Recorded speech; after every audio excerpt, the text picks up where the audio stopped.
Bonjour et bienvenue à Info.tv. C'est l'Express de ce mardi 18 mai. Il va y avoir toute une annonce ce soir. Le gouvernement Legault va annoncer le déconfinement. Selon Radio-Canada, il y aurait des changements à partir du 28 mai. Il y aurait des événements culturels avec sièges numérotés pour 250 personnes. La fin du couvre-feu, peut-être. Ouverture des terrasses aussi, des restaurants. Donc ça pourrait être intéressant. Les sports et loisirs supervisés à l'extérieur en groupe de 25. Ça sera à partir du 11 juin. Rassemblement de 10 personnes de 3 résidences à partir du 25 juin. 10 personnes par table. En tout cas, ça, c'est... On espère que ça va être ça, mais on va le voir ce soir à partir de 17h. Pour ce qui est des résultats, 364 396 cas confirmés au Québec. Ça représente un total des hospitalisations 484, ce qui est moins 17. Donc, c'est quand même intéressant. Par contre, le nombre de cas confirmés, mais c'est quand même plus 549. Donc, ça va être à surveiller. Pour ce qui est de la Matapédia, ça n'a pas bougé, c'est encore 75. 3353 cas rétablis, 354 cas actifs. Malheureusement, 40 décès. Donc, nos sympathies, évidemment, aux familles. 17 hospitalisations en lien avec la COVID à Rimouski. Ça continue, malheureusement. Et dans un tout autre ordre d'idées, François Legault a dévoilé un projet de transport en commun à Québec. Ça inclut un tunnel qui partirait de Québec jusqu'à Lévis. C'est beaucoup de sous qui sont impliqués là-dedans et on vous laisse écouter un extrait. Pour vous présenter notre vision du transport, incluant le transport collectif, pour la grande capitale nationale, incluant donc Lévis. Et je veux commencer par féliciter nos députés, les maires, les gens de mon bureau, les gens du bureau de Geneviève, de François, qui ont travaillé très, très fort au cours des derniers mois, à essayer de trouver un consensus. Et le projet qu'on vous présente aujourd'hui, ça va complètement transformer le visage de la capitale nationale. C'est un projet, en fait, qui représente 4 projets qui sont intégrés. Puis ça, c'est un mot important à retenir. Ça explique peut-être pourquoi ça a pris un certain temps avant d'arriver avec ce portrait-là. Vous voyez les 4 couleurs là, sur la carte qui est derrière moi. Donc, on parle de 4 projets. Donc, je vais en parler individuellement, mais les 4 projets, bon, d'abord, il y a le tramway qui est en orange. Il y a ensuite, on le voit vers le nord, tout ce qui est en bleu, la desserte des banlieues. Il y a en vert le fameux 3e lien qu'on va maintenant appeler le tunnel Québec-Lévis. Et il y a en jaune la desserte des banlieues sur la Rive-Sud, puis l'interconnexion que vous voyez à votre gauche qui va passer sur un des 2 ponts existants. Ça va boucler la boucle, comme on m'a souvent expliqué ça au cours des dernières années. Donc, ça va être vraiment un réseau intégré. Donc, on va pouvoir se promener de l'est à l'ouest, du nord au sud, des banlieues vers les centres-villes. Et c'est sans précédent là, pour la région de Québec. D'ailleurs, je dirais, il faut tenir compte du fait qu'on avait besoin depuis plusieurs années d'un rattrapage, surtout dans le secteur du transport collectif. Là, les gouvernements à Québec, il était temps, là, puis je me parle à moi-même, que le gouvernement du Québec fasse sa part pour donner à Québec, à la grande région de Québec, un transport collectif intégré, digne de ce nom, comparable à ce qu'on a dans les grandes villes du monde. Donc, je prends les projets un par un, Commençons par le projet qui est en orange, donc un tramway 20 km qui va de Cap-Rouge à l'ouest jusqu'à Destinoville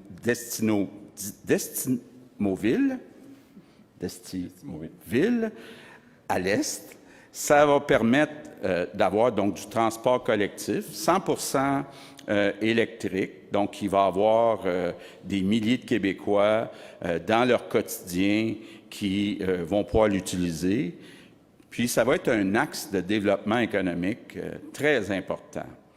On parle aussi aux deux extrémités, est et ouest, de la possibilité de développer 2 zones d'innovation. Je ne sais pas si ça vous dit quelque chose. En tout cas, moi, ça me dit quelque chose, puis je trouve ça excitant. Le coût total de la partie qui est en orange, on parle de 3,3 milliards financés par les 3 gouvernements. Bon, maintenant, deuxième projet, le tunnel qui est en vert, le tunnel Québec-Lévis, ce qu'on a appelé pendant plusieurs années le 3e lien. Évidemment, quand on dit de changer le portrait, ça va vraiment beaucoup aussi changer le portrait. On sait qu'on a 2 ponts entre la rive nord et la rive sud, qui sont là où on voit la ligne jaune. 2 ponts qui sont un à côté de l'autre, dont un, disons que je vais le dire comme ça, qui est plus très jeune. Je n'embarquerai pas dans le détail de combien d'années il reste, là, je vais laisser ça à François, mais il est plus très jeune. Donc, ce tunnel Québec-Lévis, c'est un projet qui est nécessaire. Actuellement, il y a un problème de circulation et c'est un lien qui est nécessaire pour Québec, pour Lévis et pour tout l'est du Québec. Parce que là, si on va plus loin de Québec, on voit qu'il y a une situation, effectivement, qui est critique. C'est un projet, le tunnel Québec-Lévis, pour les 100 prochaines années. Ça va aider, dans le tunnel, François va l'expliquer tantôt, le tunnel va être sur 2 étages, donc il va y avoir 3 voies dans chaque direction, 2 pour les voitures, 1 dans chaque direction pour le transport collectif. Donc, ça va aider à décongestionner les 2 ponts qui sont à l'ouest. Ça va aider aussi, la façon que ça a été dessiné, à connecter les réseaux de transport collectif. Restons maintenant encore en politique. Cette fois, nous revenons à la loi 96 qui a été annoncée. Cette fois, c'est le Parti québécois qui réplique avec son plan d'urgence sur la langue française. Alors, voici un extrait avec Pascal Bérubé, entre autres. Bonjour, mon nom est Pascal Bérubé, je suis le porte-parole en matière de langue française pour le Parti québécois et c'est moi qui va débattre avec le ministre Jolin Barrette sur le projet de loi 96 sur la langue française. Aujourd'hui, nous présentons notre propre plan d'urgence sur la langue française et quelques éléments importants à vous dire. Jamais dans toute l'histoire du Québec, une formation politique aura été aussi engagée concrètement pour la langue française, à travers des gestes courageux, des gestes forts. C'est la loi 101 en 1977, déposée par Camille Lorrain, un ministre du gouvernement Lévesque du Parti québécois, jusqu'au projet de loi 14 en 2013 avec Pauline Marois, première ministre du Québec.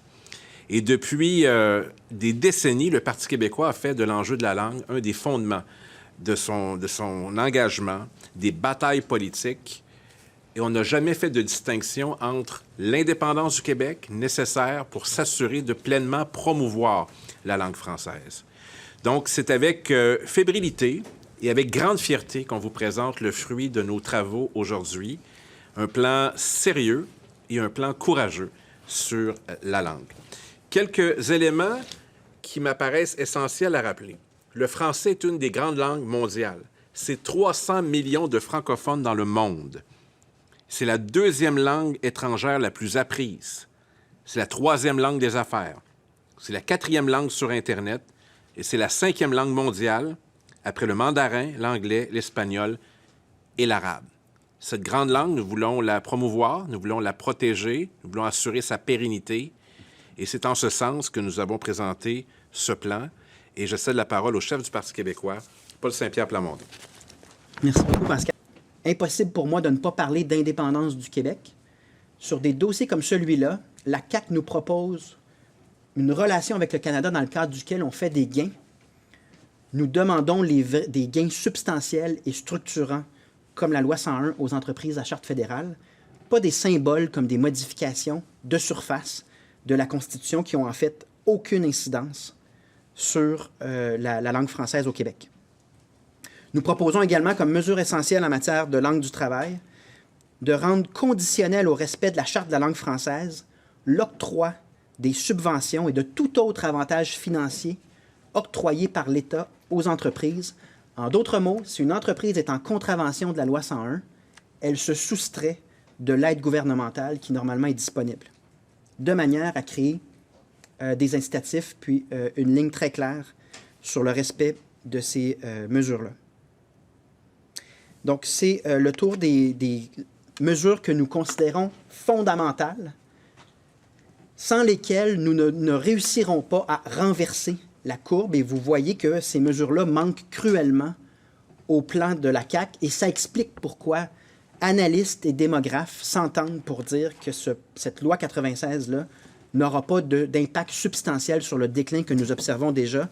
Donc, connaissance de la langue en matière d'immigration et réduction des seuils en proportion de notre capacité d'accueil en français, appliquer la loi 101 au cégep, exiger la maîtrise de la langue officielle pour réussir son cours au cégep, interdire l'anglais à l'embauche quand ce n'est pas justifié, appliquer la loi 101 aux entreprises à charte fédérale et rendre conditionnel au respect de la loi 101 l'aide financière.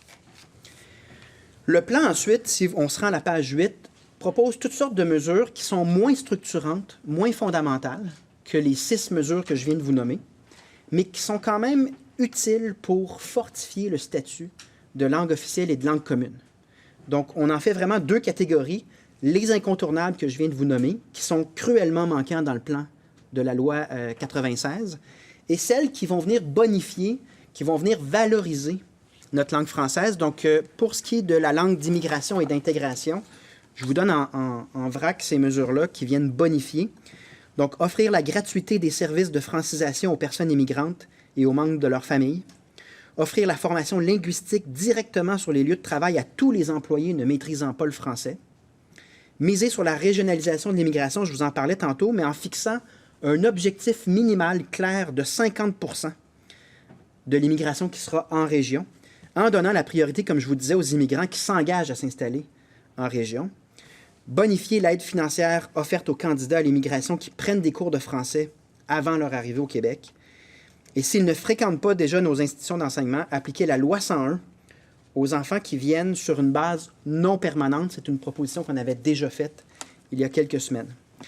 Dans les mesures complémentaires en matière de langue d'éducation, nous proposons, comme vous le savez déjà depuis plusieurs mois, de renoncer au financement de 750 millions octroyés à l'Université McGill et au Cégep Dawson pour rediriger cet investissement-là dans les établissements postsecondaires francophones qui ont des besoins criants de financement.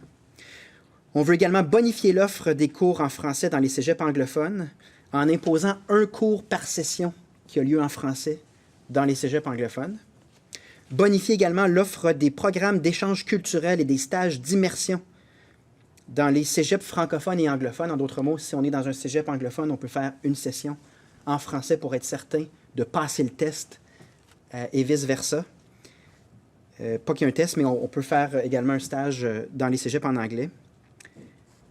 Augmenter le nombre d'heures consacrées à l'enseignement du français dans les écoles primaires, secondaires et dans les cégeps du Québec en termes de qualité du français.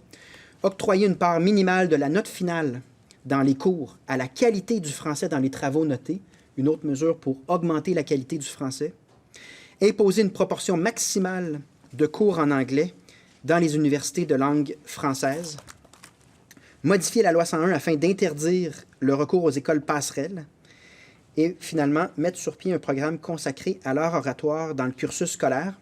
Avant de céder la parole à Pascal sur les mesures complémentaires, je termine sur des mesures que je trouve très intéressantes. Depuis des années au Parti québécois en matière d'immigration, on veut puis on plaide pour une cérémonie québécoise d'accueil et de bienvenue. c'est quand même lié à l'identité à la langue française parce qu'en accueillant en français, puis en disant « Bienvenue au Québec à nos immigrants », on créera des attentes différentes de celles que crée volontairement le gouvernement fédéral dans son bilinguisme institutionnel, dans sa manière d'accueillir en bilingue nos immigrants. Et on a également des mesures que nous annoncerons pour s'assurer que l'anglais comme langue seconde soit bien enseigné dans les écoles secondaires. Donc, c'est les mesures complémentaires en matière d'immigration et de langue. Et sur ce, je laisse la parole à Pascal Bérubé. Merci, Paul. Et je veux renchérir sur cette question. Un accueil chaleureux au Québec qui parle de l'importance de la langue française et l'ensemble des députés de l'Assemblée nationale seraient chargés de cette cérémonie. C'est nouveau. Ça arrive après l'accueil au Canada. Il faut bien faire comprendre qu'au Québec, ça se passe en français. Belle façon d'accueillir les immigrants. Donc, c'est une innovation importante.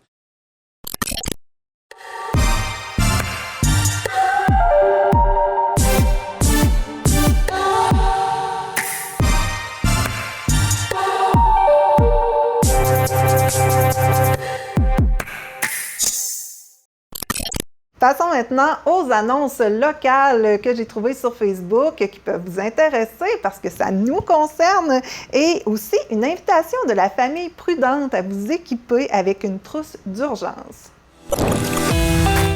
Voici Info Réseau de ce mardi 18 mai. Grand retour du 6h en chœur du 7 au 13 juin prochain aura lieu l'édition 2021 du 6h en chœur.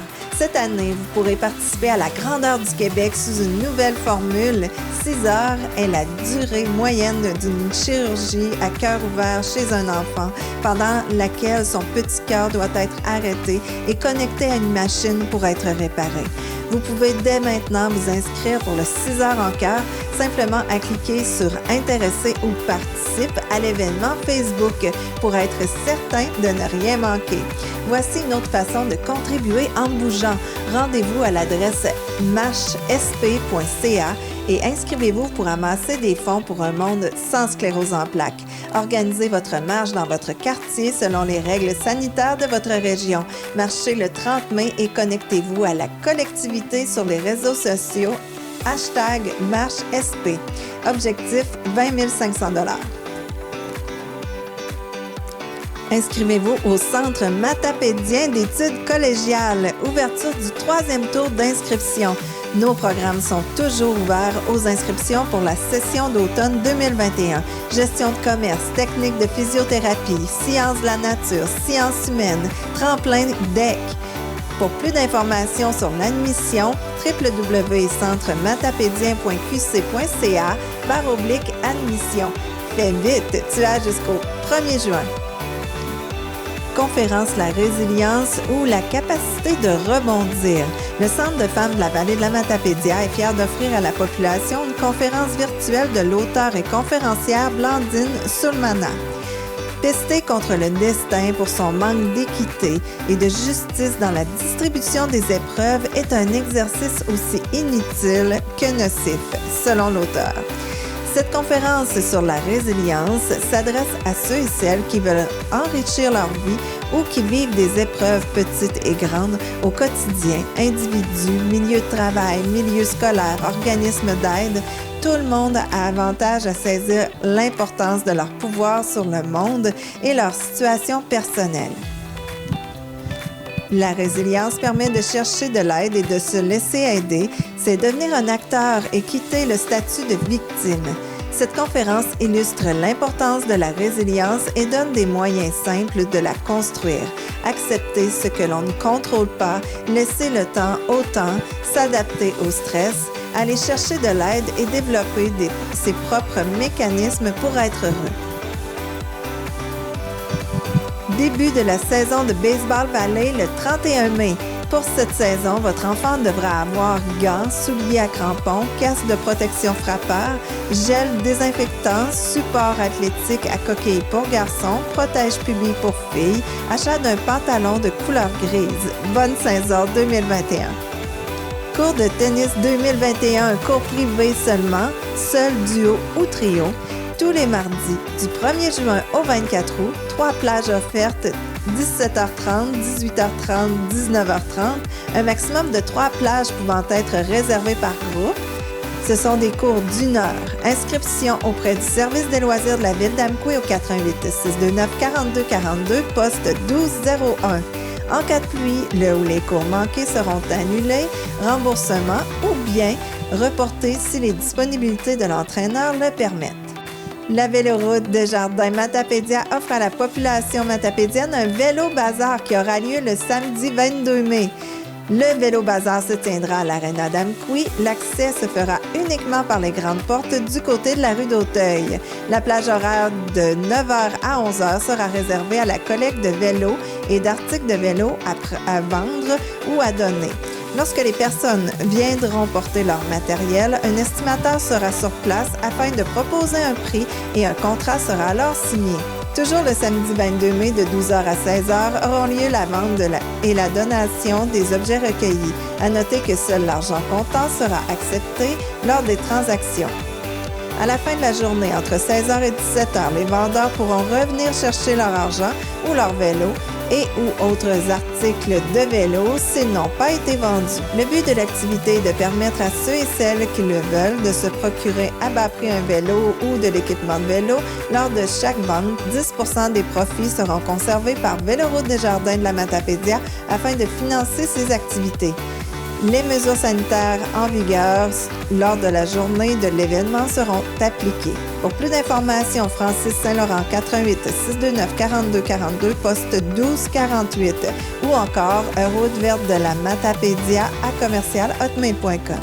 La Commission de développement de Cozapscal est fière de présenter son nouveau CA 2021. Madame Céline Vignola, présidente, Monsieur Marc-Antoine Paquette, vice-président, Madame Hélène Daou, secrétaire trésorière, Madame Edith Ouellette, administratrice, Monsieur Gaëtan Gagné, administrateur, Madame Michelle Paquette, conseillère en développement local et territorial de la MRC de la Matapédia. Nous tenons à remercier Monsieur Frédéric Veilleux pour son implication depuis de nombreuses années au sein de la Commission. La Commission de développement continuera à travailler sur 4 principaux objectifs: supporter le développement socio-économique et industriel de Cozapscal, collaborer au développement socio-communautaire de Cozapscal, participer au développement touristique de la municipalité, mettre en place le plan de communication du patrimoine saumon. Pour l'année en cours, 4 bourses de 50 $ seront remises parmi les élèves inscrits au programme Enrichissement musique de la Polyvalente de Sébec, une bourse de 100 $ parmi les élèves inscrits dans un programme postsecondaire dans les domaines prévus à la politique et une bourse de 100 $ parmi les jeunes inscrits au camp de jour Arts et musique. Pour être admissibles, les jeunes du primaire doivent résider dans l'une des municipalités suivantes: Sébec, Saint-Cléophas, Saint-Moïse, Saint-Noël ou Saint-Damas. Au secondaire, l'étudiant doit fréquenter l'école polyvalente de Sébec ou le 5e secondaire à Amqui. Au postsecondaire, il doit être de Sébec et étudier au cégep, au conservatoire ou à l'université dans l'un des domaines suivants: arts visuels, métiers d'art, musique, théâtre, danse, littérature, patrimoine ou cinéma. Pour se prévaloir d'une bourse, il faut en faire la demande par lettre entre le 30 avril et le 30 mai et mentionner pourquoi vous devriez recevoir une bourse. Cette lettre qui servira à choisir les lauréats doit être adressée à la Maison de la culture de Sébec et déposée au secrétariat de la municipalité de Sébec.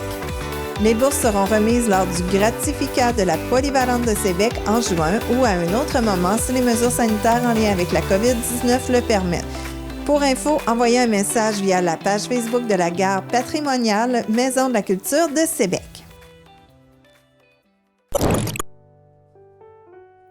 Bonjour, c'est moi, Max Danger. Vous m'avez sûrement déjà vu dans les documentaires Catastrophe Verglas 98 et Pandémie 2020. Aujourd'hui, nous allons à la rencontre de la famille Prudente qui se prépare à une éventualité improbable. C'est dimanche et toute la famille Prudente se retrouve autour de la table à manger pour la traditionnelle après-midi de jeux de société. 1, 2, 3, 4, 5, 6, 7. Camouflage. 1, 2, 3, 4, 5,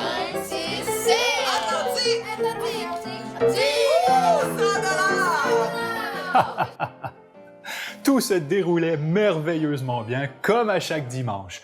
La famille prudente pouvait savourer ces moments de quiétude en famille parce qu'elle était prête à toute éventualité. Sa trousse d'urgence 72 heures était parée. Pour arriver à survivre 3 jours en cas de sinistre, comme une panne d'électricité majeure, on y retrouve 7 éléments essentiels. Un briquet et des chandelles, un ouvre-boîte manuel, une lampe de poche avec pile de rechange, pour écouter les infos, une radio à pile avec pile de rechange, une trousse de premiers soins bien garnie, 2 litres d'eau potable par personne par jour pour au moins 3 jours, et des provisions de nourriture non périssables pour au moins 3 jours. Oui, bon, la famille prudente a quand même bon appétit. Il y avait bien d'autres choses utiles dans la trousse d'urgence de la famille prudente, comme un réchaud au butane, des lampions, des allumes-feu, un outil multi-usage, des réserves de médicaments pour papa et maman, sans oublier Minou et suffisamment de nourriture pour lui. De plus, Papa Prudent s'est inscrit gratuitement au système d'alerte à la population Memento et il est allé sur le site québec.ca pour s'informer sur comment réagir en cas de sinistre. Avec tous ces petits trucs, ils savent qu'ils pourront survivre 3 jours complets, ce qui donnera le temps aux équipes de secours de se rendre jusqu'à eux. Et vous, êtes-vous paré à toute éventualité?